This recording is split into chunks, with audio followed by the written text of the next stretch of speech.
Assalamualaikum warahmatullahi wabarakatuh. Saudara sekalian, selamat gabung di ruang belajar ini. Di sini Anda bisa menemukan beberapa video mengenai analisis statistik, ya, berbagai teknik analisis statistik, juga berbagai penjelasan mengenai bagian-bagian yang perlu disusun dalam proposal maupun laporan penelitian. Baik, kali ini kita akan membahas analisis data pada desain eksperimen, pretest, post-test dengan menggunakan analisis statistik ANCOPA. Ya, jadi analisis kovariat. Ya, ada dua desain utama, ya. Ya, sebenarnya ada tiga, ya. Pertama, dari kuasi eksperimen disebut pretest, post-test, dan equivalent control group design. Ya, gambarnya seperti ini, ya. Dan kemudian kalau terus eksperimen itu ada randomize, pretest, post-test, control group. Bedanya ada di proses randomize. Ada juga yang menambahkan proses matching antara kelompok eksperimen dan kelompok kontrol. Baik, kita coba melihat bagaimana analisis datanya. Ya, karena penelitian ini melibatkan pretest, ya, pada kelompok eksperimen maupun kelompok kontrol, juga post-test pada kelompok eksperimen maupun kelompok kontrol. Itu artinya ada 4 kali pengukuran. Nah, cara mengujinya ada dua macam. Pertama, menggunakan Gain-Score.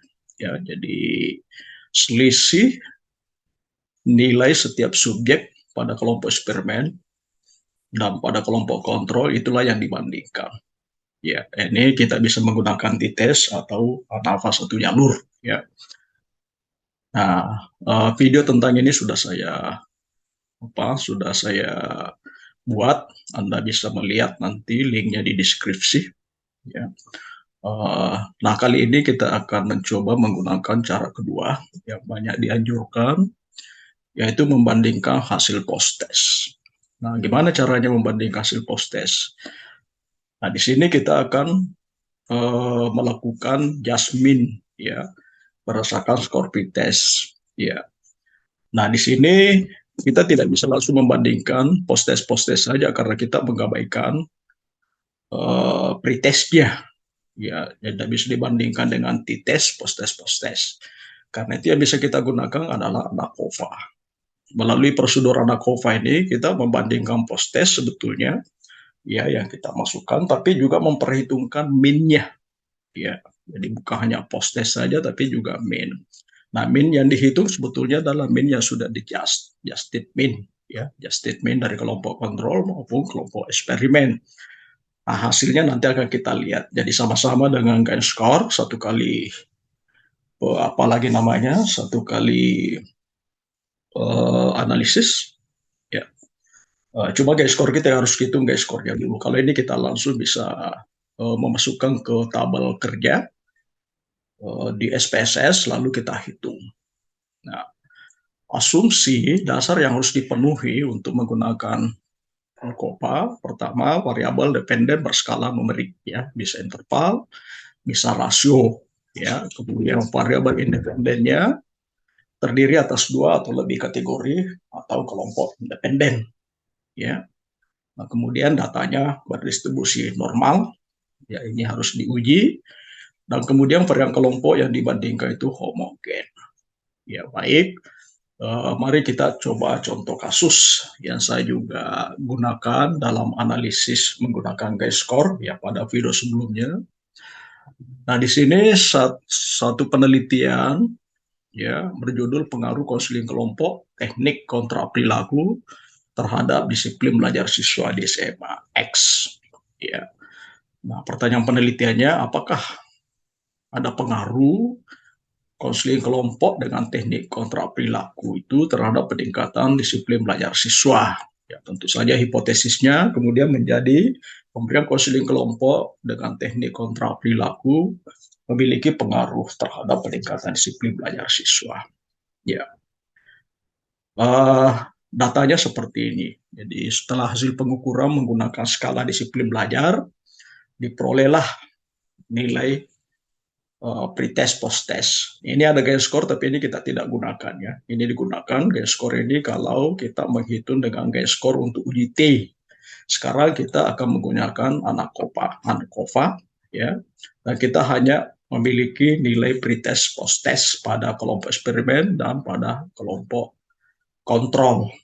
Nah, beberapa pertanyaan biasanya yang harus kita ketahui dan perlu dijawab, bagaimana sih bunyi hipotesis statistiknya kalau begitu, lalu bagaimana kriteria pengujian H0-nya, dan kemudian analisis data outputnya nanti seperti apa, dan kemudian setelah dianalisis status H0-nya bagaimana, ditolak atau diterima, lalu bagaimana interpretasi hasilnya. Nah, ini kita coba lihat satu-satu ya dengan menggunakan data tersebut ya.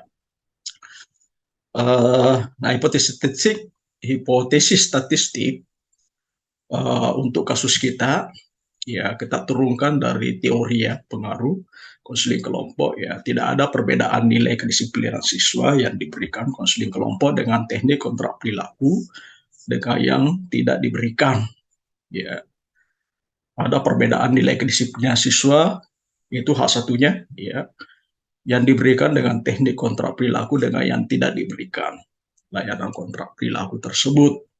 Ya, bisa juga sebetulnya kalau menggunakan langsung ya, H0-nya pemberian konseling kelompok tidak berpengaruh ya, itu ya, tidak berpengaruh terhadap peningkatan disiplin belajar, dan hasilnya pemberian konseling kelompok berpengaruh terhadap peningkatan kedisiplinan belajar siswa. Ya, baik, kita coba uji datanya ya. Ini kita kriteria pengujian kita adalah tolak H0 jika nilai signifikansi yang dihasilkan nanti dari output SPSS-nya itu sama dengan atau lebih kecil dari alfa 0,05. Ya, baik saudara, ini tadi data ya yang kita dapatkan dari data tadi. Kita masukkan di variabel view yang pertama kelompok ya, nama kelompok. Ya kita desimalkan 0 semua ini ya, biar tidak ada. Lalu kemudian di sini kelompok ada dua macam ya, karena itu kita menyebut kita memberi nama yang satu kelompok eksperimen ya, jadi seperti ini ya. Kemudian yang kedua kelompok kontrol. Kalau sudah oke ini baru kemudian data pretest ya, kita boleh menambahkan lagi data pretest disiplin belajar, kemudian post-test disiplin belajar. Nah, kemudian kita masukkan datanya. Nah, tadi ada 15 orang kelompok eksperimen. Jadi kelompok eksperimen itu menempati subjek 1 sampai 15 dan kita beri kode 1. Dan kelompok nomor 16 ini subjek 16 sampai nomor 30 itu kita beri subjek 2. Ini adalah kelompok kontrol. Nah, kemudian kita masukkan nilai masing-masing kelompok eksperimen, pretestnya berapa, post-testnya berapa, kemudian kelompok kontrol, pretestnya berapa, post-testnya berapa. Seperti itu ya datanya. Setelah itu, ya kita sisa memilih statistiknya. Ya, jadi statistik yang akan kita pakai adalah statistik ANCOVA. Ya, analisis, lalu kemudian kita ke general ya, linear model, lalu mendapatkan univariat. Jadi perhatikan analis, kemudian ke kamarnya general linear model, lalu kita ngambil univariat. Ya. Nah, di sini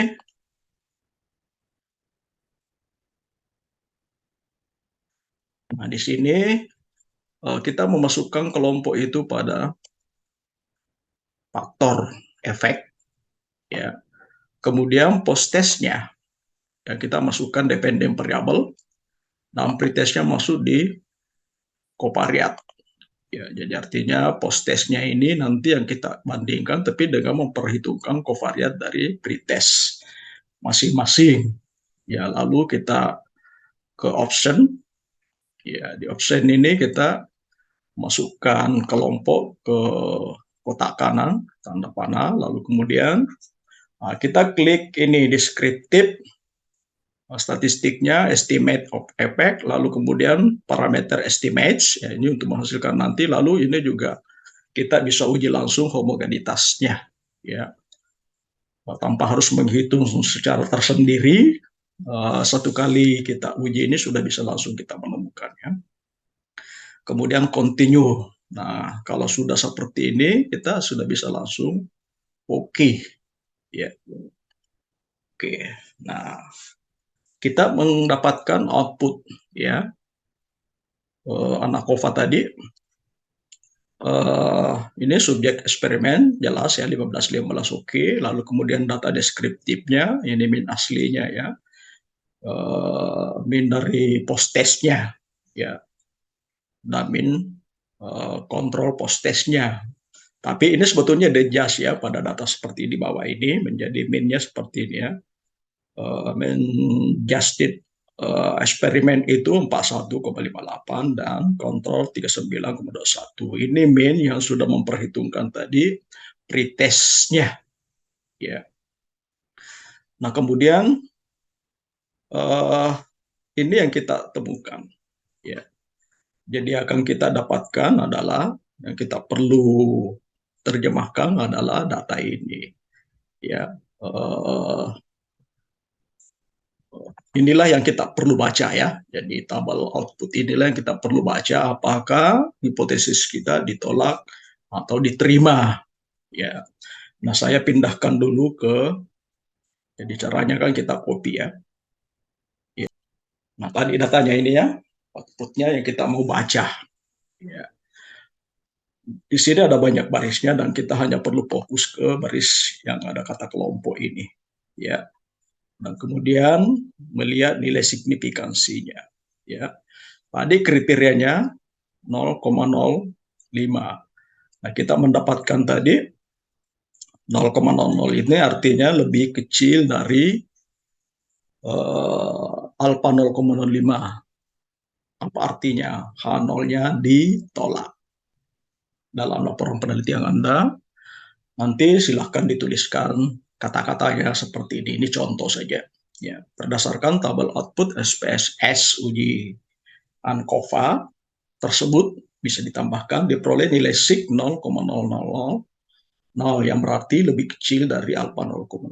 Dengan demikian H0-nya ditolak dan H-nya atau H1-nya diterima. Ya. Nah, kemudian untuk bisa melihat apakah berpengaruh atau tidak, pengaruhnya ke kelompok eksperimen atau tidak, maka kita membandingkan nilai justed mean-nya. Tadi diperoleh nilai justed mean kelompok eksperimen 41,58 dan kelompok kontrol 39,25. Ya, dengan demikian kita bisa menyimpulkan ya bahwa pertambahan nilai disiplin pada siswa yang mendapat konseling dengan teknik kontraperilaku itu lebih tinggi dibanding siswa yang diberi layanan. Ya, dengan demikian dapat disimpulkan bahwa pemberian teknik kontraperilaku berpengaruh signifikan terhadap peningkatan kedisiplinan belajar siswa. Ya, seperti itu kira-kira saudara cara kita menafsirkan cara kita mengolah data dengan ANACOVA, lalu bagaimana menginterpretasi dan mengata-ngatai hasil analisisnya. Demikian, terima kasih. Assalamualaikum warahmatullahi wabarakatuh.